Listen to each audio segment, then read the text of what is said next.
For Nina Salem, insects and other small creatures weren't things she ran from, but ran to. That passion helped her create the Insect Asylum located at 2870 North Milwaukee Avenue. We took a trip there to learn more about her curiosity for the creepy critters.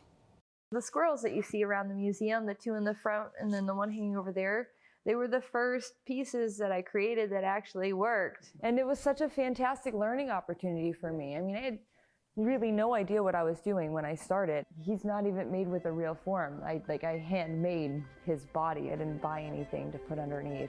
This was pre-Google, so.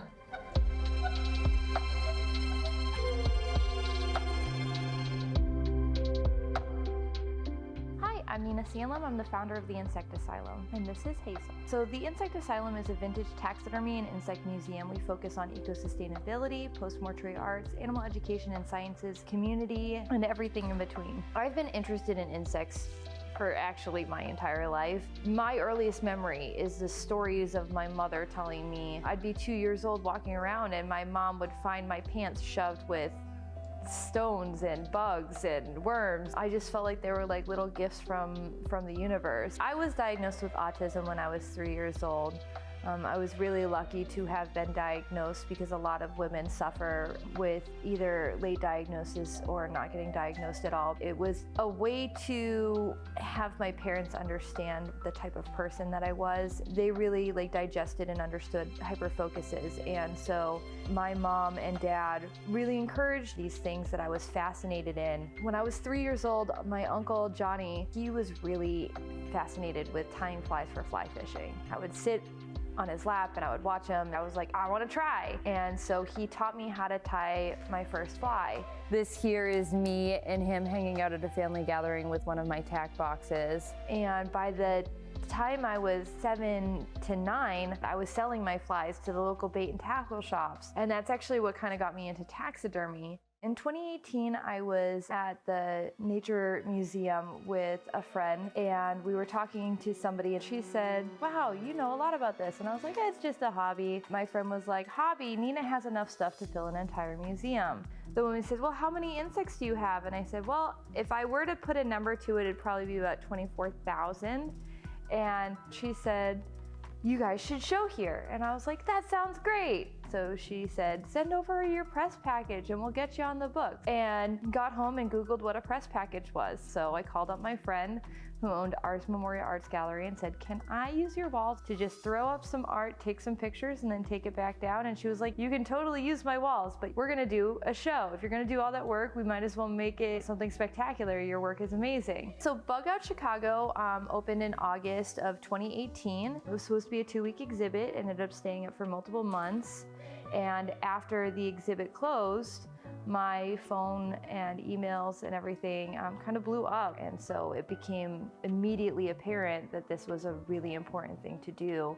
And so I quit my full-time job and focused on the Insect Asylum. This location here, we were able to obtain in 2022. We essentially wanted to create a community gathering spot instead of being a traveling exhibit. Inside the current museum as it is, everything was done with intention. Each exhibit has a meaning and a significance behind it that is extremely personal. I wanted to create something that was so visually captivating, it would catch your ADHD focus in every corner and it would inspire curiosity. It's not the literature that I'm focused on, it's the presentation and the art and how things are represented and how they're displayed. We want you to ask questions. We want you to look around, to find something that inspires you and then go home and research it. When somebody walks in and I hate bugs, and then they walk around and they're like, oh my God, this is amazing. And by the end of it, they're holding cockroaches and they're like, my entire perception has changed. If we can't encourage people to fall in love with our environment, it's not going to exist. Yeah, this is Echo's favorite spot.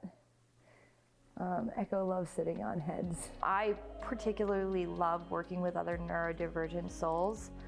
So majority of the museum is neurodivergent, and it's fascinating when you get all of us in a room and recognize we all bring something extraordinary to the table. I get a lot of inspiration from all the artists, including Nina, for creating my own pieces. And I love that our community is not so much interested in competition. We know that we're inspiring each other because at the end of the day, what we're doing is we're amplifying the beauty that already exists in nature, and we're curating them in very special, particular ways that feels close to us. This is a space that I found when I was going through a really hard time.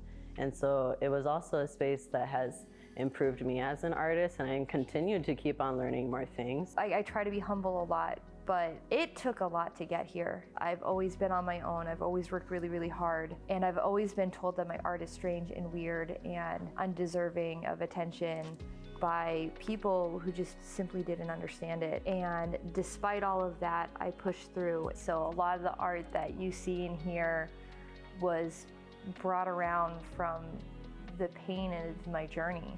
And this was what kept me safe, and this is what kept me sane, and this is what gave me stability and love and support. This is my entire world wrapped up into one small package, and it's so hard to communicate what the significance of this rock is.